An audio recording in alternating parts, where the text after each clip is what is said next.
Ojo, el examen de hisopado solo sirve para los primeros días. Es decir, sirve para todo, pero los primeros días es cuando realmente tiene efectividad, porque ya después de los 30 días mide el virus muerto. Presentamos la entrevista del día.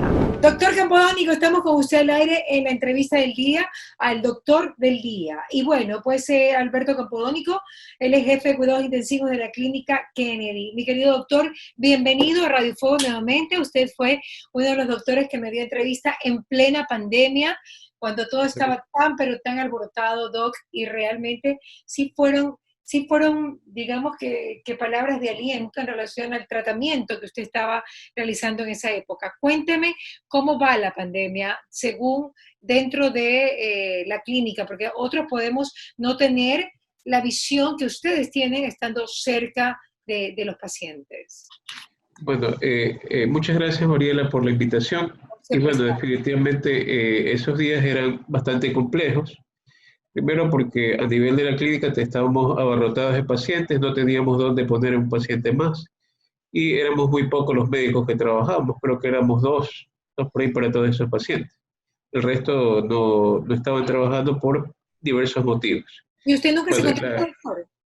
¿Ah? ¿Usted nunca se contagió? Hasta el momento soy negativo, porque, bueno, y le cuento que la primera semana yo les daba la mano a los pacientes, los saludaba, los palpaba, todo, sin mascarilla ni nada. Bueno, ya después, cuando los primeros 5 hicimos un examen de los pacientes, cuando todavía había los exámenes en la clínica, después se agotaron, y Ajá. nos salieron los primeros 5 positivos. Entonces, chuta, bueno, ahora ya tengo que ponerme mascarilla, tengo que ponerme todo lo demás, pues de ahí ya comencé a usar mascarilla. Pero la cuestión es que yo desde el primer momento, antes, ya desde febrero, yo comencé a reforzar mi sistema inmune y por eso eh, hasta el momento yo soy negativo. Ya me he hecho como 3 o 4 exámenes y sigo igual. ¿Y Eh, cómo refuerza su sistema inmune? ¿Cómo lo reforzó desde febrero? bueno, yo fui a lo que es un centro médico que está ubicado en Vía La Costa, donde yo soy asesor científico, se llama MediBlue, está Ajá. ubicado en Vía La Costa, y ahí yo desde febrero comencé a hacer un estudio en pacientes, o sea, mejor dicho, comencé a medicarlos con vitamina C inmunológica, con inmunoglobulinas, con interferón alfa y también con lo que es células madre para el sistema inmune. Entonces, esas combinaciones, en algunos unas, en otros otros, pero de 150 pacientes que se trató ahí en Puerto Azul, 100 pacientes son negativos hasta el momento y 50 pacientes tuvieron COVID positivo, pero no desarrollaron la enfermedad.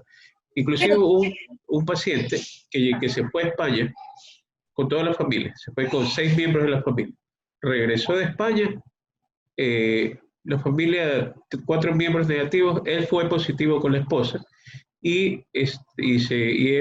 le hice el seguimiento durante todo ese tiempo y nunca tuvo un síntoma, hasta que por fin ya fue negativo. Entonces, al igual que muchos otros pacientes que viajaron también, pero los que quedaron aquí, ninguno se enfermó realmente. Entonces, se les hizo ese seguimiento y estuvieron bien. Yo hasta el momento sigo aplicándome tratamientos, por ejemplo, la vitamina C inmunológica, inmunoglobulina, cada cierto tiempo, cada 15 días, un mes. esto viene en un solo suero. Yo me imagino que es intravenosa.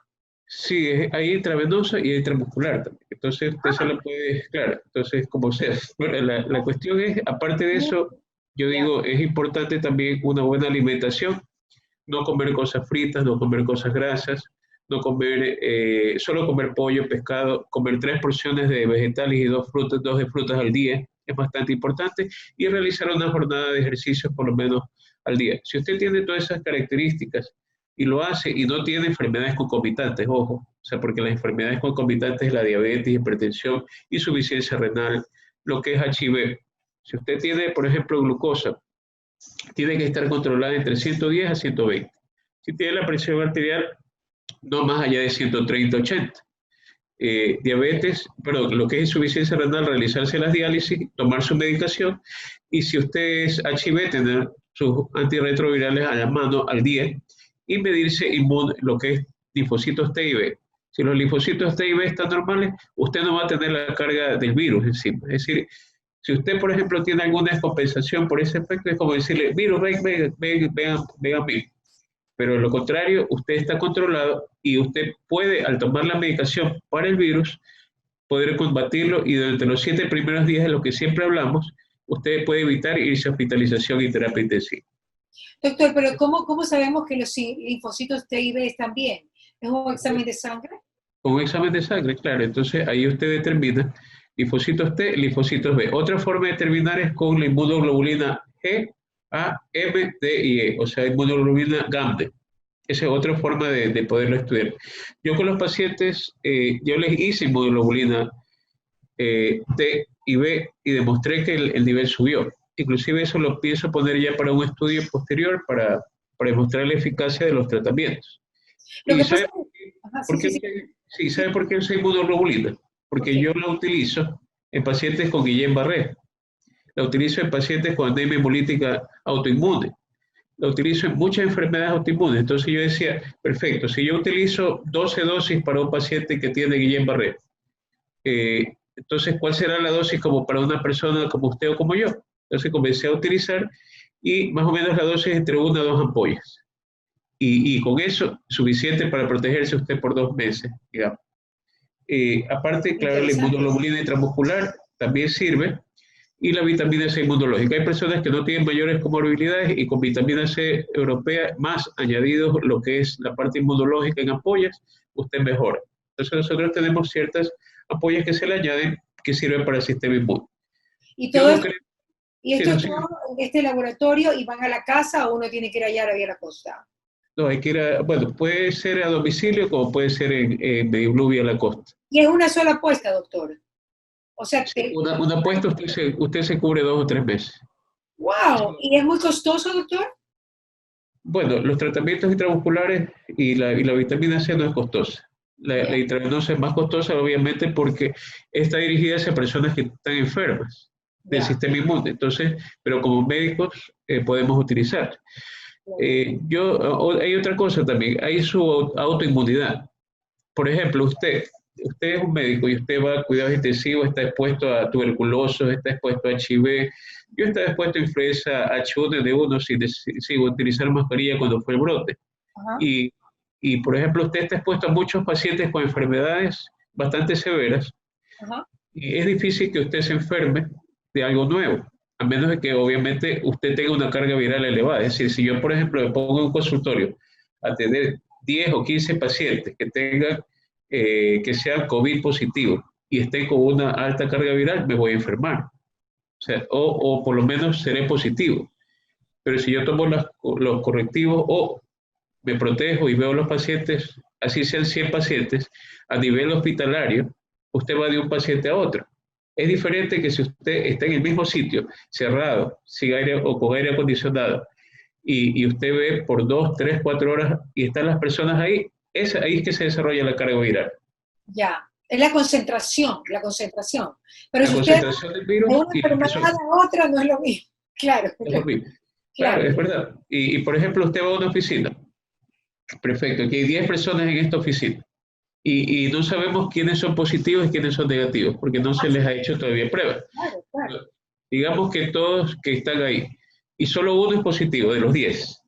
Pero ese uno trabaja 8 horas con los demás. Entonces, ese uno tarde o temprano los va a contagiar a todos, porque el aire acondicionado recicla el virus y no se abren las ventanas. A eso es a lo que me refiero. Pacho, ¿escuchaste, Pachito? Estoy hablando con la gente de la radio, sí. Bueno, había que cerrarlas porque entraba la ceniza, pero sí es bueno abrir las ventanas, ¿no? Claro, exactamente, para que circule lo que es el aire. Entonces, hay un traumadito en la radio que se llama Freddy Santos, él en este momento se va a parar y va a abrir todas las ventanas. Pero los traumados son los mejores porque no se han contagiado. Claro, los que son puntillosos con el tema de hazte para allá, no me toques, o sea, esos están libres de todo mal, ¿ah? No, claro, y no hay una cuestión también. Usted, por ejemplo, sabe el uso de mascarilla, que es importante. Entonces, si así usted use mascarilla y el otro que está a su lado use mascarilla, el riesgo es de 1.5 de contagio. Pero si usted tiene un metro de separación, no se va a contagiar. Pero obviamente si usted está trabajando 8 horas, las 8 horas es difícil usar la mascarilla todo el tiempo. Entonces, lo ideal es que las personas que vayan a una oficina se hagan el examen. Ojo, el examen de hisopado solo sirve para los primeros días.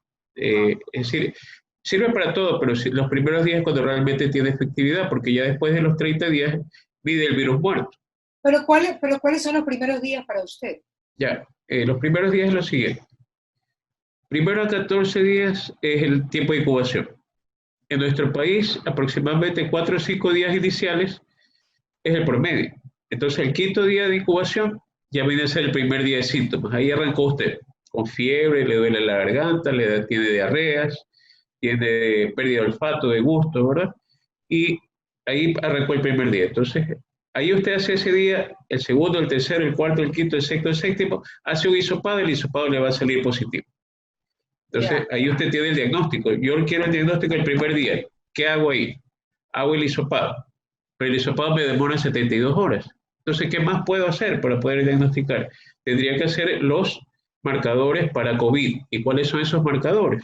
Tenemos el primero, es el dímero D, que indica si usted puede tener riesgo de trombosis. El segundo es la ferritina, que es un medidor que es para la inflamación, que se logra al partir la molécula de ERP con la globina y suelta la ferritina. Y eso por eso es que hay anemia en los pacientes COVID. Sale la ferritina y la ferritina al elevarse ya es positivo para COVID.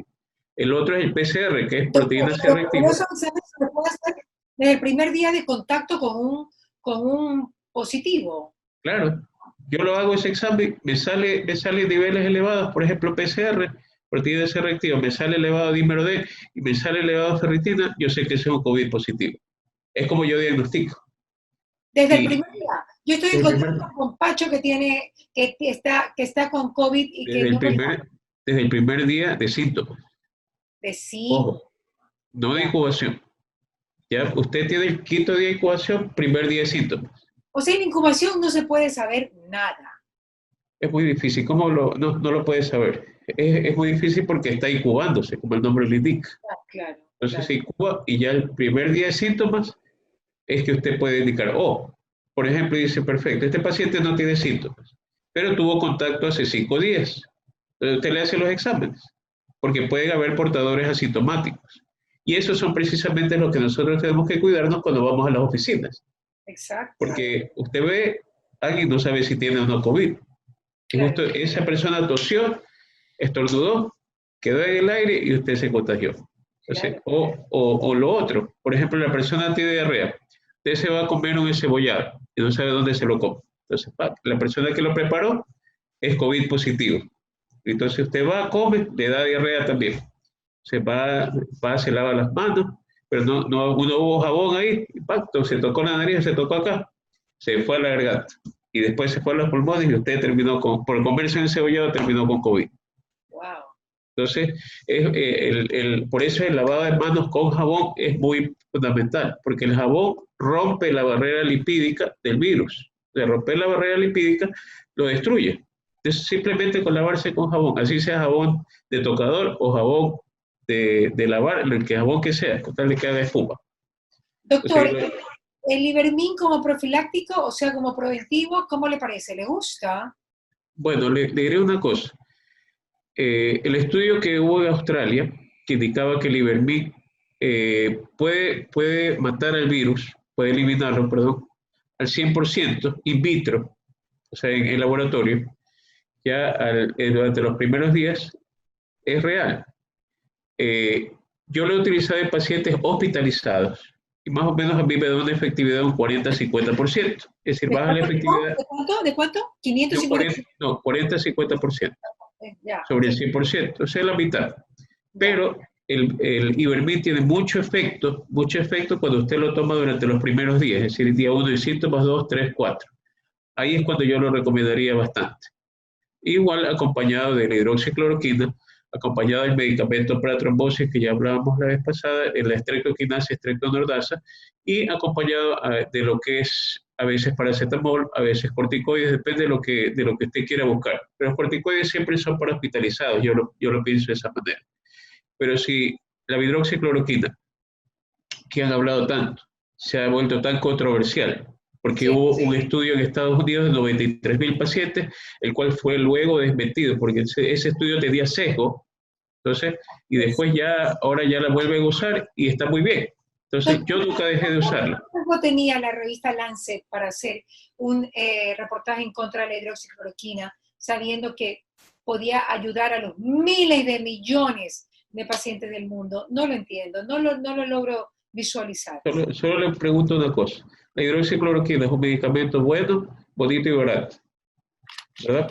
Y bueno, se lo estaba Versus, poniendo carísimo, pero bueno, versus otros tratamientos, que hay ujú, antivirales actuales intravenosos que valen $12.000 y wow, que se usan en 5 o 10 días. Entonces, yo considero que siempre es bueno tener la opción de un medicamento que sea asequible para todo el mundo y así tomarlo desde el es. primer día. Al igual que la ivermectina. ¿Cuánto cuesta un ivermectina? $1, 0,75 centavos. Sí, Entonces, es algo asequible para las personas. de acuerdo. El Butose, que es estreptoquinasa, estreptonodasa, también es asequible.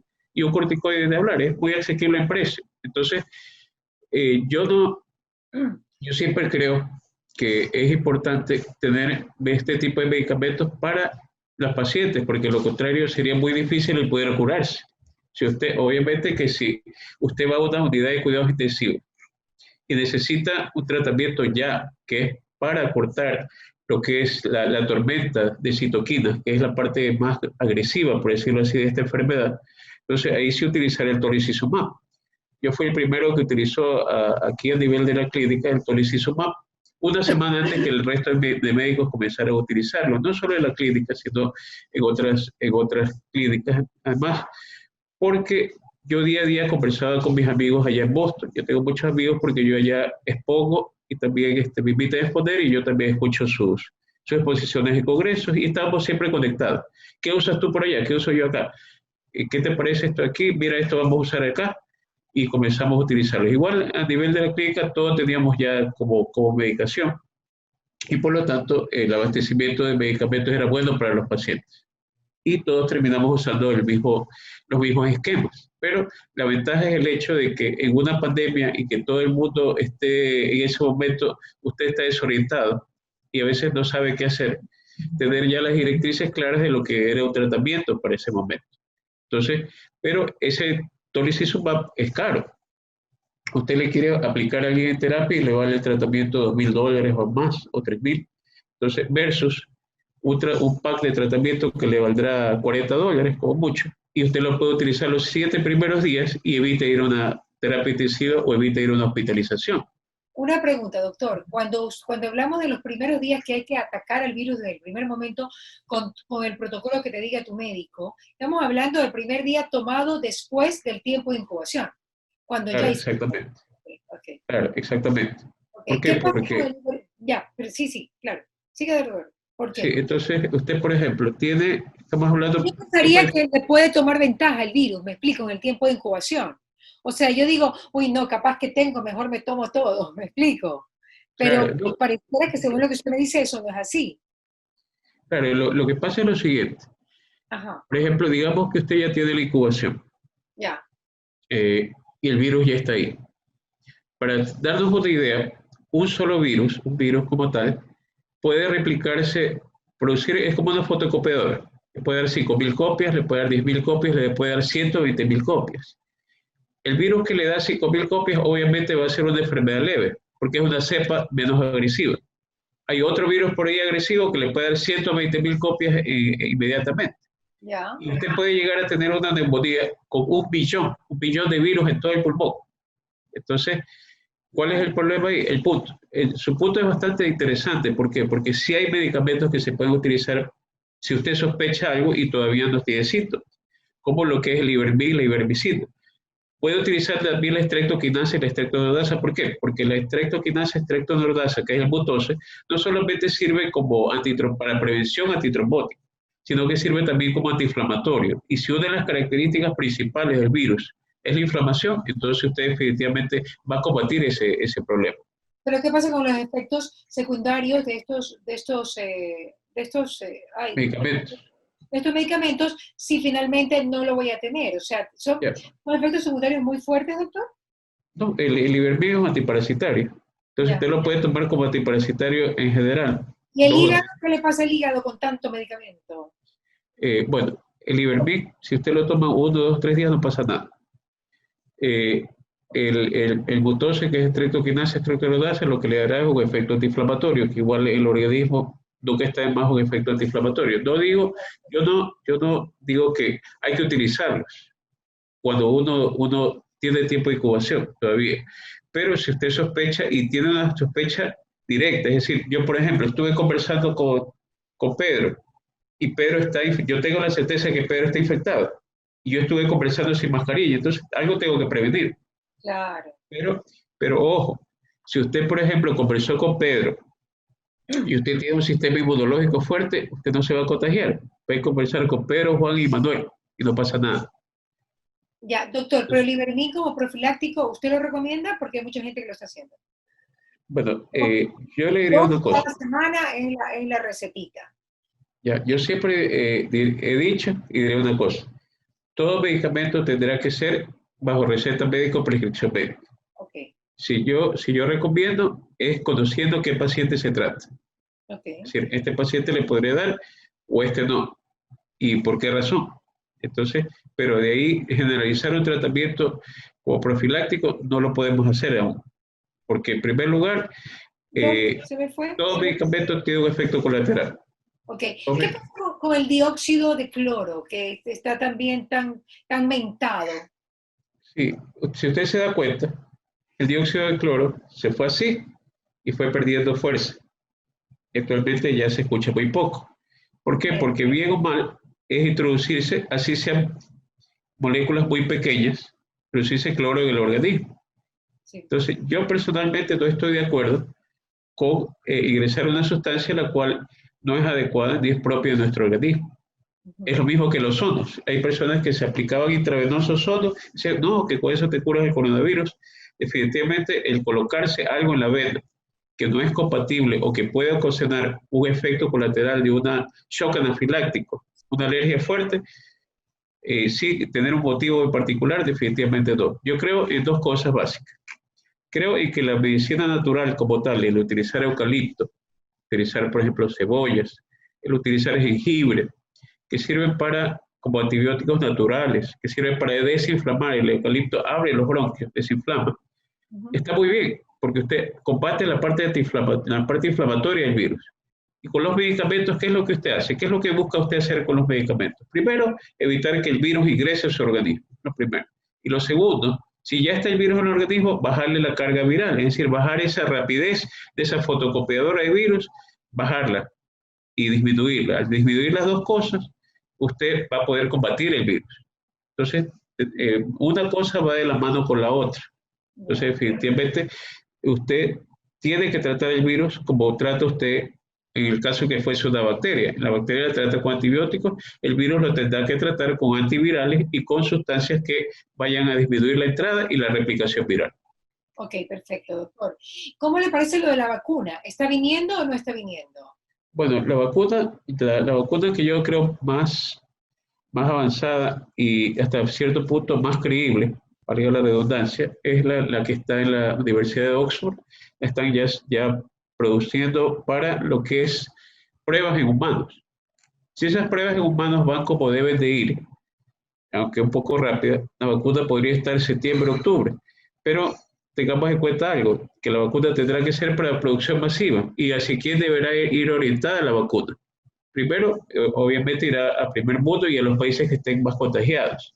Ujú, Segundo, deberá ir a quién? A las personas que, primero, a las que no tienen la enfermedad, es decir, a las personas negativas para COVID. ujú, Segundo, quizás a las personas que no hayan desarrollado muchos anticuerpos. Y ujú. tercero, finalmente a las personas que ya los tienen, porque no sabemos si posteriormente podrán desarrollarse un nuevo brote o una nueva cepa. Hay una cuestión muy interesante del COVID. Tenemos que hay 30 cepas y cada mes se desarrolla una nueva cepa. Entonces la vacuna que será una vacuna polivalente, es decir, que agrupe todas las cepas que ya hay para poder combatir adecuadamente la enfermedad. Y recordemos que, por ejemplo, aquí tiene usted una cepa que es leve, digamos que es 10 en potencia, y acá tiene usted una cepa de 300. decir, son cepas diferentes en potencia. Y por eso es que si esta cepa de 300 le tocó a una persona de 25 años, esa persona terminó en terapia intensiva por la agresividad de la cepa. Pero si esta cepa leve le tocó a una persona de 84 años, esa enfermedad le va a ser leve. Yo hasta el momento he recuperado 72 pacientes. Esto es una lotería. Es una lotería, sí. El día de ayer yo di de alta a un paciente de 84 años que llegó con una neumonía del 50%, al 60%. Le di todo el tratamiento y decía, bueno, vamos a ver cómo va. Puede ser que vaya a terapia intensiva y si está en terapia intensiva con tubo, con la edad que tiene y comorbilidades, es muy difícil salir, 80% de mortalidad. Doctor, pero si viene un virus que tiene 300 de mortalidad, o sea, lo máximo, y uno tiene el tratamiento adecuado, ¿sale? Ya. Si usted tiene un virus de 300 mortalidad y usted es una persona joven y no es hipertenso ni diabético, tiene opciones, pero usted va a terminar hospitalizado. Así toma el tratamiento, los 7 primeros días de tratamiento bioral, va a terminar hospitalizado y probablemente llegue a terapia intensiva, de acuerdo a la premura o al tiempo que usted está dando la medicación. Si usted se descuidó y dice, no, le estamos dando al quinto día, ya perdió 5 días de síntomas y solo le ha dado paracetamol y eucalipto. Entonces, repito, solamente, sí, claro, repito, si esta persona está muy consciente y desde el primer día de síntomas empieza a tratarse, ¿se hospitaliza igual? Probablemente sí, pero la agresividad ya será menor, porque esta ya con la medicación le está bajando la carga viral y le está bajando también el contacto y aparte el hecho de ingreso de nuevos virus, el hecho del mismo virus, pero en más cantidad. Recordemos que los hombres se mueren más que las mujeres. ¿Por qué? Porque los hombres tienen en los alvéolos los receptores de enzima convertidora de angiotensina 2. ¿Ya? Y estos receptores es algo así, como un receptor. Viene el virus, capta el receptor y se mete dentro del pulmón. Entonces, al meterse dentro del pulmón, ya se contaminó. Y si usted tiene, por ejemplo, 20 lugares, por decir, de acceso, ¿verdad?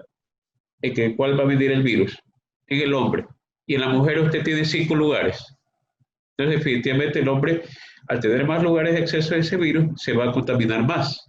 Va a tener una carga viral más alta y se va a elevar todo. En cambio, la mujer tiene menos receptores de esa enzima convertidora de angiotensina 2 y por lo tanto, de los 40 a 60 años, por ejemplo, mortalidad del hombre 54%, mujeres 46%. Después de los 60, 65 años, la mortalidad del hombre en relación a las mujeres es 3-1. Ok. Entonces es mucho más alto. Repitamos otra vez eso. ¿Cómo era, doctor? ¿Cómo era? ¿La mortalidad del hombre? La mortalidad de los 40 a 60 años, ¿verdad? Okay. Hombre 54%, mujer 46%. Okay. Y arriba de los 65 años, la mortalidad del hombre en relación a la mujer es 3-1. ¡Wow! Increíble. ¿Cómo es muy alta. Se triplica. O sea que el hombre después de 65 tiene que estar muy atento, muy alerta. Muy alerta a síntomas. Por eso es que, mire, usted es hombre, tiene 70 años, tiene diabetes, no la controla, tiene 300 de diabetes. Y aparte le tocó una cepa que es mediana o poco agresiva. Usted termina en terapia intensiva intubado. Entonces, definitivamente, y porque usted es hombre también, porque le tocó. Una mujer es más fácil de manejar, por decirlo así, después de los 60, 65, 70 años. Yo tengo una paciente que tiene 72 años. Ajá. Ella estuvo 11 días intubada, con el tubo, con el ventilador, me llegó directo a emergencia, subió a terapia, intubar, ya, hizo un edema agudo de pulmón por COVID, hizo neumonía por COVID, hizo embolismo por COVID. Y la logré estabilizar, salió del tubo, la paso a piso, me hace miocarditis, me hace inflamación del corazón, le trato la miocarditis, me hace insuficiencia renal por los trombos, por la trombosis. Insuficiencia renal, se le hace diálisis, 1, 2, 3 días. Baja los niveles de 8 de creatinina cuando lo normal es 1 a 1.65. Bajó. Y volvió a subir y ya luego bajó. Y ya la paciente ya está de alta, se fue ayer también, ayer o anteayer. Pero es mujer. Pero es para controlarla porque es mujer. Claro, y estuvo intubada y todo. En cambio, el señor de 84 años Hombre, pero afortunadamente no llegó a terapia. Tuvo 12 días en la clínica y logró salir. Ya está en su casa. Con ¿Y una neumonía bastante reducida. la clínica sigue abarrotada de COVID? No, la clínica abarrotada de pacientes en Guayaquil, no. Ni tampoco está abarrotada de COVID. Lo que sí es, llegan pacientes, obviamente, a ingresarse de COVID, a hospitalización, llegan otros a terapia, pero les cuento que hay un fenómeno. Están llegando muchos pacientes de Quevedo, están llegando otros de Santo Domingo y otros de otras localidades. Claro. Entonces, donde el pico está arriba. Aquí en Guayaquil, si usted vio los fallecidos a nivel de lo que es información oficial, del 15 al 30 de mayo iban bajando de 50, 30, 20. Los últimos 5 o 6 días fueron 10, hasta llegar al 30 de mayo, 31. Y ya en junio han sido unos 2 fallecidos diarios, más o menos. Que igual en una curva, ya 2 fallecidos está cero. La curva baja y no los va a medir 2 fallecidos. Pero ojo, también esa curva puede volver a subir. ¿Por qué? Porque depende de las mascarillas, depende del distanciamiento social y depende también del lavado de manos. Y depende de hacer buenas pruebas. No, esas pruebas rápidas son para poblaciones grandes, no son para una persona. La prueba que es para una persona es la prueba cuantitativa sobre 1 IgG IgM. Ok, pues es la que te sacan más sangre. La que le sacan sangre, le sacan el plasma, lo estudian y usted, por ejemplo, tiene IgG, IgM. El IgG significa si usted tiene anticuerpos o no. Si usted, por ejemplo, tiene sobre 1, tiene 8 o tiene 10, significa que tiene buen nivel de anticuerpos. Si usted el IgM, que significa memoria, lo tiene debajo de 1, significa que usted ya pasó la enfermedad. Entonces, ya usted puede ir a trabajar. No, lo que pasa es que la prueba rápida también te da el IgG y el IgM, doctor. Pero le da cuantitativo. Le dice positivo o negativo, nada más. Claro. No le dice números. Entonces, la prueba más fidedigna siempre va a ser la cuantitativa sobre la cualitativa. Ok. No, pues la rápida es cualitativa. La rápida claro, es cualitativa. O sea, te da como es cualitativa. Exactamente. Te da una idea, pero... Ya, ¿y qué te dice la otra? Pero... Exactamente qué carga viral tienes. No, le explico lo siguiente. Usted tiene prueba rápida aquí. Entonces, IgG, IgM. Pero la prueba rápida le da un 50, 60, 70% de efectividad, depende de dónde venga y depende de la calidad del laboratorio que la produzca. Hoy en día no tenemos mucho control de calidad y se venden muchas pruebas sin certificación del ARSA ni del Ministerio de Salud.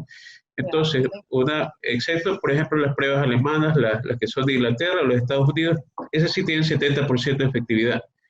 Pero digamos que usted le... Sí, voy acá. ¿No? Entonces, usted tiene la de 50%. Entonces, ¿qué significa eso? Se hace la prueba rápida y usted sabe que es positivo y le sale negativo la prueba rápida. Usted tiene la idea que es negativo y le salió positivo. Entonces, hay muchos falsos positivos y negativos. La prueba rápida sirve para medir, por ejemplo, quiero medir una población de 1000 personas. Y estas 1000 personas, yo voy a una casa, de esta casa hay 10 personas y 3 me salen positivos y 7 negativos. Tengo que darle medicación a todos, porque probablemente no tenga la posibilidad de aislarlos. Entonces, en las 1000 personas, si a mí me salen 500, entonces digo, no, esta población está infectada. Tengo que darles medicación a todos. Para eso me sirve la prueba rápida. Y la otra es la prueba cuantitativa, es decir, la que es sobre 1. Ahí sí esa me dice, ¿tienes anticuerpos o no tienes anticuerpos? Y si ya pasaste la enfermedad o no la pasaste. Y esa sí tiene 98% de efectividad. ¿Por qué? Porque el método es quimioluminiscencia. Es un método muy, muy puntual y que le da la... Claro. Ese es el nombre, claro. Claro, ¿y cómo va a fallar quimioluminiscencia? No falla, a diferencia de la otra. ¿Pero cuál es más efectiva, la quimioluminiscencia o el PCR, el hisopado? Es que son para diferentes cosas. El PCR, ¿qué le mide? El esqueleto del virus. Es decir, el esqueleto del virus es RNA. Entonces, es la estructura. Entonces, le mide un pedacito de la estructura, del esqueleto. Eso le mide el PCR. Entonces, el esqueleto está al inicio, porque está vivo el virus. Y el esqueleto puede estar al final porque está muerto el virus. Pero la quimioluminiscencia le indica si usted tiene anticuerpos y si tiene el virus o no, todavía, si lo tiene activo o no todavía. Pero entonces es más efectiva la quimioluminiscencia. Claro, pero es más efectiva ya después de los 7 días de síntomas, ya o en la mitad. Ahí es que es efectiva. porque de nada sirve medir los anticuerpos si usted está todavía cursando la enfermedad, porque está combatiendo y se están formando. Tanto es así que yo he hecho exámenes a pacientes que ya han pasado la enfermedad y en una primera instancia el IgE de los anticuerpos me da un resultado de 1 o de 2. Y yo les hago después de 2 semanas y me da 14. Es decir, ya está en el nivel de anticuerpos que debe estar para protegerse. Entonces, esa es la diferencia. Y por ejemplo... Ajá, sí. Siga. Sí, y por ejemplo, usted tiene estos anticuerpos, probablemente después sean más. Pero hay una cuestión, a pesar de que la persona tenga, por ejemplo, hay personas que se preocupan, dicen, no, yo tengo 3 o 4 de IgM, es decir, no tengo muchos anticuerpos, sobre 1.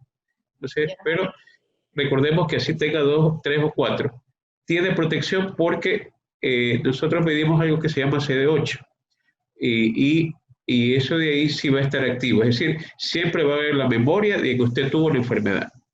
Entonces, al menos, por lo menos durante un tiempo, y eso es lo que la va a proteger, así tenga 2, 3, 4, 5. Lo que no está determinado es todavía qué tiempo vamos a tener protección. En muchas enfermedades durante toda la vida, pero todavía aquí falta demostrar eso. Doctor, las 30 cepas que usted dice que tiene el coronavirus como tal, ¿se han venido reproduciendo mes a mes? ¿O sí, o sea, ya hay más, claro. empezaron las 30 cepas en Wuhan? No, hay más cepas. Lo que pasa es que mes a mes tiene usted una nueva generalmente, entonces estamos hablando que habrá unas 35, 36, o sea, pero hay más de 30, definitivamente. Okay. Ahora bien, depende de la cepa. No son cepa. las mismas que vienen en Wuhan. Ha venido evolucionando. Ok, y lo que dice, ya le prometo que finalizo con esto. No, con gusto conversar. Lo que dice el médico italiano, que el virus se ha debilitado, o entonces yo debería pensar, ¿las 30 cepas se han debilitado? ¿O hay un virus principal que se ha debilitado? ¿O lo que dice el médico italiano no es cierto? No, aquí hay una cuestión. Usted tiene que ver las cosas siempre en el sentido de lugar y lo que es la estructura de virus en ese momento. En Wuhan, ¿qué tipo de cepa teníamos nosotros ahí? Las cepas que afectaban más a las personas arriba de 60 años, 65 años de comorbilidades. Por eso es que muy poca gente joven se moría allá. Exacto. Pero, por ejemplo, en Estados Unidos se mueren muchos afroamericanos. Aquí, por ejemplo, se mueren pocos afros, ¿verdad? No se mueren muchos, pero y se mueren muy pocas personas asiáticas del virus. Pero se mueren más personas latinas. Es decir, la cepa de nosotros sí afecta, la que nos llegó a nosotros, sí afecta a personas de 20, 25, 30, 40 años, al igual que las personas de 60, 65 años. Pero porque fue la de Europa, pues doctor, entonces estamos hablando de la misma cepa que está hablando el médico italiano. Definitivamente, mire, hay una cuestión. El médico italiano refiere que el virus se ha debilitado. Yo pregunto lo siguiente. Si el virus se hubiera debilitado, entonces ¿por qué tenemos pacientes que llegan a terapia intensiva? Sigue llegando. Si se hubiera debilitado, todos se podrían tratar en su casa y no necesitaría nadie hospitalizarse. Entonces es muy relativo hablar de que el virus, porque estamos hablando que tenemos muchas cepas del virus. Entonces puede ser que esta se haya debilitado o esta no, pero definitivamente las que nos tocan a nosotros a nivel de clínica, porque ya nosotros, ¿qué nos llega a una emergencia? Nos llega un paciente que tiene saturación de 60%, 70%, y ese paciente va a intubación. Cuando llega un paciente que tenga 85, 88, tiene que inmediatamente ponerle oxígeno y tiene que ponerle todo lo que hay que poner para que el paciente pueda irse recuperando sin llegar a terapia. Porque usted ya tiene un poquito más de tiempo, porque tiene 85 de saturación o 88. Pero si usted tiene 70 o 65, ese paciente probablemente tendrá que intubarse pocas horas o de inmediato. Entonces no le da tiempo para actuar y para pensar en que la cepa esté débil o no. Ahora, es la última pregunta, doctor Capónico. ¿Por qué en Estados Unidos el coronavirus no da tregua? ¿Porque están saliendo a las calles? ¿Porque están sin mascarillas en las calles? ¿Porque no están respetando estos protocolos? ¿O porque el virus es mucho más agresivo allá? ¿Por qué no da tregua? Bueno, definitivamente es por lo que usted dice inicialmente. ¿Qué pasó con nosotros al inicio? Que durante un mes estuvimos recibiendo personas en el aeropuerto de Italia, España y Estados Unidos. Exacto. Sin ningún control, sin mascarilla. Ingresaron 30.000 personas en un mes. Si usted multiplica esto, que una persona puede contagiar a 2.5 o 3 personas, estamos hablando de más de 100.000 infectados que pueden haber habido. Y si usted le saca la mortalidad, que puede el 5 al 10%, usted tiene ahí más de 10.000 fallecidos, que son los que tuvimos, a nivel de Guayaquil, ¿verdad? Más cantidad que eso probablemente, ¿verdad? Entonces, ¿pero por qué? Porque primero, nadie usaba mascarilla. Fiestas de graduación, gente que venía de viaje y a la fiesta de graduación. Y todos en esa época, carnaval. Todo el mundo dispersándose por todos lados, sin mascarilla, sin pensar en que podía necesitar cierto tipo de protección. Entonces, ya al llegar... Tremendo contacto. Claro, imagínense, el 15 de marzo ya todo el mundo estaba ahí, mucha gente infectada. Entonces, y en segundo lugar, teníamos la medicación, no teníamos la medicación se agotó, etcétera, y no había ni paracetamol para comprar por 15 días o 20 días. No existía, usted iba a querer comprar una farmacia, no había guantes, no había mascarilla, no había paracetamol, hidroxicloroquina, ¿qué es eso? O sea, la vendían una caja y en ciertos lugares. Entonces, no había, y acitromicina igual. Entonces, ¿cómo usted podía hacer un tratamiento estando enfermo? Era difícil. Entonces, y aparte de eso, el hecho de que si ya había mucha gente infectada, esa gente infectada es la que tenía que resolverse, o se curaba o se complicaba. Y eso pasó durante un mes, es decir, desde marzo hasta finales de abril, y que ya prácticamente se dispersó ese número que estuvieron enfermos. Entonces ya después de eso, ya la gente usó mascarilla, distanciamiento social y lo que es lavado de manos. Entonces, y ya hubo la medicación. Entonces, por eso es que la curva se tiende a aplanar. Están viviendo, digamos que la aglomeración en las calles, ¿no? Por eso no. Claro. Sí, también en Nueva York, yo le digo porque yo tengo un familiar cercano allá que está trabajando con los marinos y él toma muestras de sangre y todo eso, está en carpa. Entonces él me dice, acá la gente salía a las calles sin ningún tipo de protección, como toda la vida normal, a pesar de que hubiera el virus. Entonces, el impacto fue muy fuerte, porque Nueva York es una ciudad que no duerme y todo el mundo anda en las calles y lo demás, sin guardar distanciamiento social. Entonces, a nosotros nos tocó aprender de esta experiencia, que la tuvimos un mes y medio, y ahora ya, de ciertas formas, lo hacemos el control y lo demás. Obviamente que la curva ha ascendido en Quito y ha ascendido en otras localidades, porque la curva siempre va a ascender, pero lo importante es que la curva no ascienda tan rápido ni llegue a un pico tan alto. Después se estabilice y baje, que eso es lo que se busca. Y es lo que no pasó en Nueva York. Y eso es lo que ha logrado y que no está pasando en Estados Unidos. Mire, doctor Campodónico, Alberto Campodónico, estuvo con nosotros. Gracias por estar acá y nos vemos en una próxima oportunidad. Muchas gracias, Mariela. A las órdenes. Para lo que requiera. Un beso, doctor. Y con ustedes ya saben que este programa se reprisa mañana desde las 7 de la mañana. Y pues que ustedes, doctor, si usted quiere retirarse, retírese. Yo sé que ustedes son educados, pero puede irse nomás, doctor. No hay ningún problema. No, le comento. Sí sería bueno en algún momento conversar acerca de las complicaciones que viven en los niños y adolescentes, porque yo ya he tenido un caso de eso. Entonces, hacerlo. Seguimos al aire, ¿no? Así que lo podemos, para que la Tati lo anote la próxima semana, porque hemos sabido que los niños tienen síntomas inflamatorios, ¿no? Muy sí, y yo ya traté un muchacho de 19 años con esos síntomas inflamatorios. Entonces sí es importante, primero, que se detecte, cómo detectarlos. Y lo segundo es el hecho de, a nivel de niños, también saber qué puede afectarlos y por qué el virus afecta a ciertos niños y por qué no a otros. Es muy importante también. Y el hecho de que las escuelas, definitivamente, mientras no pase esta pandemia o estos efectos negativos del virus, no se deben de abrir presencialmente. Definitivamente, porque en una escuela usted no le puede decir a un niño de 3 años, 2 años, 5 años, no juegues, estando sus amigos ahí. Dime que los padres en familia van, corren riesgo de contagio, las maestras, los directivos, los niños, todos, o sea, todos corren un riesgo alto de contagio. Y usted no le puede cada semana hacer pruebas al personal y todo. O sea, se hace aquí una prueba al inicio y cuando tiene síntomas, pero no les hace cada semana. Porque por presupuesto, etcétera, o por el motivo que sea, a nadie le gusta pincharse, etcétera. Pero definitivamente la mejor manera es mantener a los niños en casa mientras esto pasa. Muchas gracias, mi querido doctor. Ya sabe que este programa se reprisa los días, mañana lo repriso a las 7 de la mañana, y por otro lado, también pues este programa se sube a mi canal YouTube, Mariela TV, y a mi plataforma web www.marielatv.com, para que ustedes puedan ver las entrevistas completas. Un abrazo, doctor, y también me despido del público de Fuego y del público de Instagram Live a través de Zoom. Un besito, y si Dios lo permite siempre, nos vemos mañana aquí, sirviendo a todo el público de Fuego y todas sus extensiones en digital. Bye, chao, chao, bendiciones. Hemos presentado la entrevista del día.